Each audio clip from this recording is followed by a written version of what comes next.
జూబ్లీహిల్స్ ఉప ఎన్నికలో కాంగ్రెస్ అభ్యర్థి నవీన్ యాదవ్ కు మద్దతు ప్రకటించారు OU JAC chairman Kothapalli Tirupati. Naveen Yadav Jubilee Hills లో అనేక సేవా కార్యక్రమాలు చేశారని 1500 మంది విద్యార్థులకు డిఎస్సీ కోచింగ్ ఉచితంగా ఇప్పించారని తెలిపారు. వారిలో 43 మంది టీచర్ ఉద్యోగాలు సాధించారన్నారు. 2000 మంది ఆడబిడ్డలకు సీమంతం చేసి బేబీ కిట్లు పంపిణీ చేశారని, 100 మంది ఆడబిడ్డల పెళ్లిళ్లకు తాలిబొట్టు అందజేశారని గుర్తించారు. ఇక ప్రభుత్వ పాఠశాలల్లోనూ అభివృద్ధి పనులు చేశారన్నారు. నవీన్ యాదవ్ కే తమ మద్దతు ఉంటుందని చెప్పారు. ఓయూ ఆర్ట్స్ కాలేజ్లో చలో జూబ్లీహిల్స్ నవీన్ యాదవ్ కు మద్దతుగా పోస్టర్లను ఆవిష్కరించారు జేఏసీ నేతలు. సోషల్ మీడియాలో నవీన్ యాదవ్ పై తప్పుడు ప్రచారం మానుకోవాలని హెచ్చరించారు.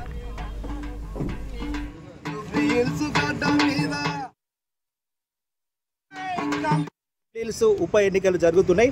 ఆ రోజు నవీన్ అన్న గుర్తు చేతు గుర్తు, ఆ చేతు గుర్తు పైన ఓట్లు వేసి దాదాపుగా ఒక 50,000 మెజారిటీతో కాంగ్రెస్ పార్టీని, నవీన్ అన్నను, చేతు గుర్తుని ఆ గడ్డ పైన కాంగ్రెస్ జెండా ఎగురుతుందని మేము భావిస్తున్నాము. అదే పనంలో మేము ఆల్రెడీ జూబ్లీహిల్స్ కాన్స్టిట్యున్సీ వెళ్ళడం జరిగింది.